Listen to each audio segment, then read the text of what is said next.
Hello everyone, आज हम बात करेंगे एक चाइनीज़ ड्रामा की जिसका नाम है बी विद यू। हमारी लीड का नाम है कीनियान, जो कि एक एनिमेटर है। कीनियान को राइटर्स ब्लॉक हुआ है क्योंकि उसकी कंपनी ने एक रोमांटिक कॉमिक लिखने को कहा है, जबकि वो एक्शन कॉमिक्स लिखती है। कीनियान की कॉमिक की एक्ट्रेस अपने प्यार का इजहार लड़के को ज़मीन पे पटक के करती है। कंपनी की चीफ एडिटर को ये बिल्कुल भी रोमांटिक नहीं लगता। कंपनी की chief editor executive editor Ming को एक डेडलाइन देती है और मिंग कीनियान के पास आती है और कहती है रोमांटिक नॉवेल्स ऐसे थोड़ी होते हैं, प्यार का इजहार करने वाले ऐसे रेसलिंग थोड़ी ना करते हैं। मिंग उससे कहती है अगर वो रोमांटिक कॉमिक नहीं बना पाई तो कंपनी की चीफ एडिटर उसे काम से निकाल देंगी। मिंग पूछती है क्या तुम्हें कभी प्यार नहीं हुआ? प्यार की बातें सुनते ही दिल धड़कने लगता है। कीनियान कहती है ऐसे तो दिल की बीमारी में होता है ना। मिंग के समझ में नहीं आता कि वो क्या करे, तो वो कीनियान को कुछ रोमांटिक नॉवेल्स देती है। न्यू डिज़ाइन देने के लिए अगले दिन 5 बजे का डेडलाइन देती है। कीनियान एक बेंच पर बैठकर अपने नई कॉमिक के बारे में सोच रही होती है कि तभी वहाँ एक कुत्ता आता है। वो कुत्ता कीनियान के सामने बैठ जाता है। टैग देखने पर पता लगता है उसका नाम कीबाओ है। कीबाओ कीनियान से खाने को मांगता है और वो दे देती है। फिर कीनियान कहती है क्योंकि हमारा पहला नाम एक ही है, मैं तुम्हें तुम्हारे मालिक के पास ले जाऊंगी। जैसे ही कीनियान कीबाओ की लीश पकड़ती है, वो भागकर उसे अपने मालिक के पास लेके जाता है। जैसे ही कीबाओ पहुंचता है, वो रुक जाता है और एक हैंडसम सा लड़का स्लो मोशन में मुड़ते हुए दिखता है। कीनियान का दिल धड़कने लगता है और उसे मिंग की बातें याद आती हैं। वो लड़का उससे लीश मांगता है और बेचारी कीनियान अपना हाथ उसके हाथ में दे देती है और फिर हड़बड़ाहट में अपना हाथ पीछे कर लेती है। फिर कीनियान कीबाओ के बारे में पूछती है कि क्या वो लड़का है या लड़की। लड़का पूछता है क्या उसने तुमसे कुछ खाया, तो कीनियान बोलती है हाँ। इतने में कीबाओ भागने लगता है और वो हैंडसम सा लड़का कीनियान के ऊपर गिर जाता है। जैसे ही वो लड़का उठने लगता है, वैसे ही शैतान कीबाओ फिर से अपने मास्टर के ऊपर से कूदता है और इस बार दोनों के होंठ एक दूसरे से लग जाते हैं। जब कुत्ता कीबाओ जैसा हो तो डेटिंग एप्स की क्या जरूरत। वो हैंडसम लड़का झट से उठता है। बेचारी कीनियान अभी भी सदमे में है। जैसे ही कीनियान उठती है, वो लड़के से उसका फोन नंबर मांगती है। लड़का कीनियान के सीधे स्वभाव से आश्चर्यचकित हो जाता है कि तभी कीनियान को एक कॉल आता है। कॉल मिंग से है और वो कहती है कि कॉमिक के लिए डेडलाइन 1 घंटे में है।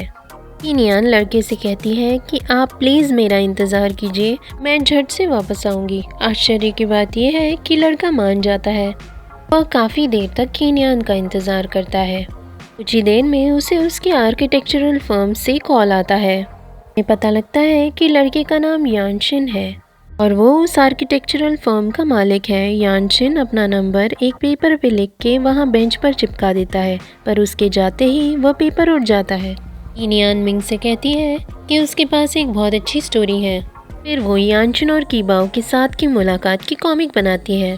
मिंग को उस नटखट कुत्ते और हैंडसम मालिक की कहानी बहुत पसंद आती है। मिंग कहती है तुम्हें इस कहानी के बारे में और लिखना पड़ेगा क्योंकि रीडर्स को ये कॉमिक बहुत पसंद आएगी। अचानक से कीनियान का ध्यान यानशिन के साथ बिताए गए पल पर जाता है। हमारी पगली को याद आता है कि उसने तो यानशिन को रुकने को कहा था। वो भागकर वहीं जाती है जहां उसने यानशिन से मुलाकात की थी, पर यानशिन वहां नहीं होता। वो अपने आप से कहती है इतना हैंडसम लड़का मेरे लिए क्यों रुकेगा। बाद में हमें पता लगता है कि यानशिन एक बहुत ही मेहनती और नामी आर्किटेक्ट है और उसका दोस्त शेन आया हुआ है। कहता है कि यानशिन के दादाजी ने उसके लिए एक लड़की ढूंढी है और यानशिन उसे मिलने से मना कर देता है। यानशिन के दादाजी चाहते हैं कि वो शादी करके सेटल हो जाए, पर यानशिन ने तो कभी गर्लफ्रेंड भी नहीं रखी। वो शेन को कीनियान के साथ हुए हादसे के बारे में बताता है। शेन बहुत ही खुश होकर पूछता है क्या तुमने उसे किस किया या उसने तुम्हें किस किया, लेकिन यानशिन कुछ नहीं कहता। दूसरी तरफ कीनियान अपने दोस्तों के साथ डिनर करने जाती है। उसकी लड़की दोस्त यूनिवर्सिटी में काम करती है और लड़का ऑफिस में। खाना खाते खाते कीनियान के सर पर कोई पानी डाल देता है। कुछ ही देर में वो लड़कियां नीचे माफ़ी मांगने आती हैं। लड़कियां माफ़ी मांगने लगती हैं। लड़की कहती है मेरी दोस्त का किसी ने दिल तोड़ दिया है, उसका गम भुलाने के लिए वो दारू पी रही थी, मैंने उस पर पानी डाला और वो पानी आप पर गिर गया। कीनियान की दोस्त किंग वो समझ जाती है कि वो किसकी बात कर रही है।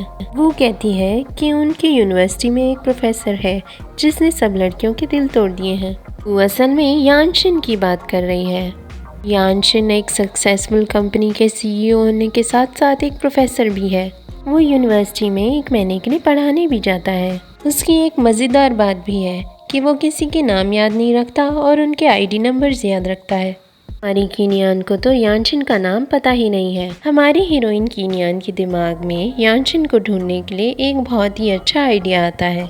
वह यानशिन और कीबाओ की एक ड्राइंग बनाती है। यानशिन की कदकाठी, रंग और कीबाओ के नाम को इंटरनेट पर देती है और इंटरनेट पर अपलोड करके पूछती है कि क्या आपने इन्हें कहीं देखा है।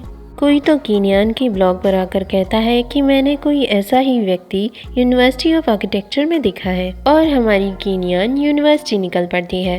वहाँ उसे एक लड़की फ़ोटो खींचते हुए दिखती है। कीनियान उसे एक हैंडसम लड़का जिसके पास गोल्डन रिट्रीवर है उसके बारे में पूछती है। वह समझ जाती है कि वह यानशिन के बारे में बोल रही है। लड़की का नाम जीक्यू है। वो यानशिन की फ़ोटोज़ खींच के यूनिवर्सिटी की लड़कियों को बेचती है। उसे लगता है कि कीनियान उससे फ़ोटोज़ खरीदने आई है, पर कीनियान कहती है कि वह यानशिन की गर्लफ्रेंड है। तभी जीक्यू के पीछे कुछ सिक्योरिटी भागते हुए आती है। जीक्यू कीनियान के पर्स में अपना मेमोरी कार्ड डाल के वहाँ से भाग जाती है। भागते भागते वह कीनियान को यानशिन का पता बता जाती है। फिर कीनियान और किंगवू एक लेक्चर अटेंड करते हैं। लेक्चर हॉल में जब यानशिन घुसता है तो कीनियान का दिल धड़कने लगता है। कीनियान उसे वेव करती है पर वह अनदेखा कर देता है। किंगवू कहती है कि यानशिन हर साल एक पजल बॉक्स देता है। यानशिन पजल बॉक्स निकाल कर कहता है कि जो इसे सॉल्व कर देगा वह मुझसे कुछ भी मांग सकता है।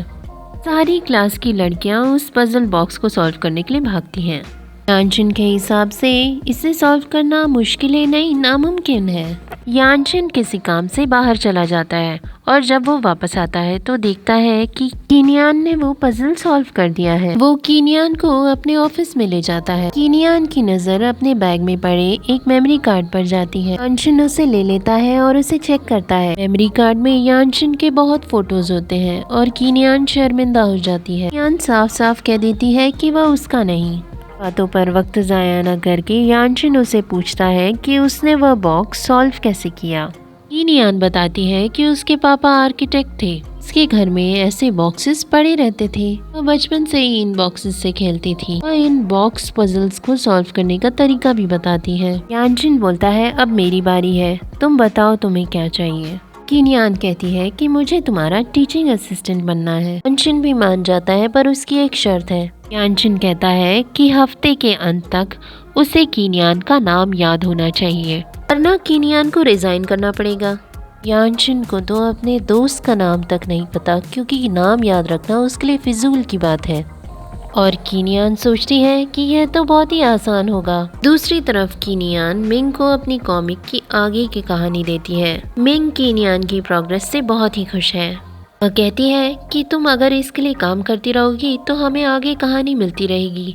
दूसरे दिन से कीनियान यानशिन की असिस्टेंट का काम करने लगती है। वो यानशिन को उसके पूरे दिन का शेड्यूल बताती है कि तभी उसकी नज़र फोटो खींचने वाली लड़की पड़ जाती है। यानशिन कीनियान के करीब आने का नाटक करता है ताकि उस लड़की जीक्यू को फोटो खींचने का कुछ मसाला मिल जाए, और तब तक वो लड़की पकड़ी जाती है। पता लगता है कि जीक्यू यानशिन की कजिन है। यानशिन जीक्यू का कैमरा ले लेता है और कहता है कि उसे कीनियान से माफ़ी मांगनी चाहिए क्योंकि उसने उसके पर्स में मेमोरी कार्ड डाला था। पहले तो जीक्यू मना करती है, पर जब यानशिन कहता है कि उसे उसका कैमरा वापस मिल जाएगा तो वो मान जाती है। यानशिन फिर क्लासरूम में जाता है। कीनियान डेस्क के नीचे छुपी होती है और उसके हाथ में एक बोर्ड होता है जिस पर उसका नाम लिखा रहता है। ताकि यानशिन को याद रहे, कीनियान अपने नाम का ट्रांसलेशन चाइनीज़ में 7 ईयर भी करती है। चाइनीज़ में 7 को बोलते हैं की और ईयर को बोलते हैं नियान। पर यानशिन उसे कहता है कि 7 ईयर इच तो शादी के बाद होता है और उसे किस करता है। जब कीनियान नींद से उठती है हमें पता लगता है कि यह तो सपना था। कीनियान अपने सपने को साकार करने में बहुत ही इच्छुक है। वह वैसे ही हाथों में अपने नाम का बोर्ड लिए डेस्क के नीचे बैठ जाती है और सपने के व्यतिरिक्त यानशिन आते ही कीनियान को अपनी जगह पर बैठने को कहता है। बेचारी कीनियान का प्लान फेल हो जाता है। कीनियान अपने नाम का टी-शर्ट बनाती है और यानशिन के डेस्कटॉप पे अपने नाम का वॉलपेपर लगाती है। फिर भी यानशिन उसे उटपटांग नामों से बुलाता है। दूसरे दिन जब कीनियान यूनिवर्सिटी में आती है तो उसे पता लगता है कि यानशिन किसी काम के लिए 1 हफ्ते की छुट्टी के लिए गया है। उसने कीनियान के लिए बहुत सारा काम रखा है। कीनियान के समझ में आता है कि यह काम उसके समझ से बाहर है और वो इस काम के लिए क्वालिफाइड भी नहीं है। वह समझ जाती है कि यानशिन ने ये सब उसे सताने के लिए किया है और 1 हफ्ते में तो उसे उसका नाम ही याद नहीं रहेगा। जेक्यू से बात करने पर पता लगता है कि यानशिन पर रेपुटेशन का बहुत असर पड़ता है, इसलिए दूसरे दिन से कीनियान काम करने में जुट जाती है। 1 हफ्ते बाद जब यानशिन वापस आता है तो स्टूडेंट्स, पियून और टीचर्स सब कीनियान की तारीफ करते हैं। बारिश में कीनियान यानशिन के सामने आती है, यह सोचकर कि वह उसकी तारीफ करेगा, पर ऐसा नहीं होता। यानशिन सिर्फ कीनियान की निंदा करता है और तभी वहाँ एक गाड़ी तेज़ गति से आती है और उन पर पानी उड़ाकर चली जाती है। यानशिन कीनियान को अपने स्टाफ रूम में लेके जाता है और उसे कुछ सूखे कपड़े देता है। सूखे कपड़े पहनने के बाद कीनियान कहती है कि वह जानती है कि यानशिन उसका नाम जानता है, पर वह उसका नाम लेने से डरता है। यानशिन इस बात पर ना कहता है और ना हाँ, बल्कि वह कीनियान से उसका मकसद पूछता है। कीनियान कहती है कि वह उसका क्रश है। बात करते करते कीनियान उसके जूतों पर पैर दे देती है और उस पर गिर जाती है। इसी समय वहाँ यानशिन के दादाजी आ जाते हैं और पूछते हैं कि क्या हो रहा है। यानशिन के दादाजी को विश्वास नहीं होता कि उनके पोते की गर्लफ्रेंड है। जब यानशिन के दादाजी कहते हैं कि उन्होंने उसके लिए एक ब्लाइंड डेट रखी है, वो कहता है कि उनके पास बैठी लड़की उसकी गर्लफ्रेंड है। कि दादाजी बोलते हैं अगर तुम्हारी गर्लफ्रेंड है तो उसका नाम बताओ। कीनियान इस बात पर बहुत खुश होती है और यानशिन को कीनियान का नाम लेना पड़ता है। इस तरह से हमारी पगली कीनियान शर्त जीत जाती है। यानशिन के दादाजी बहुत खुश होते हैं और कीनियान उन्हें विश्वास दिलाती है कि वह यानशिन का ख्याल रखेगी। और इस तरह से कीनियान हमारे एरोगेंट प्रोफेसर यानशिन की गर्लफ्रेंड और टीचिंग असिस्टेंट बन जाती है। तो उसे अपने कॉमिक के लिए कहानियाँ भी मिलने लगती हैं। यानशिन भी मनी मन खुश होता है पर बताता नहीं। अगर आपको ये एपिसोड पसंद आया तो please follow me for more.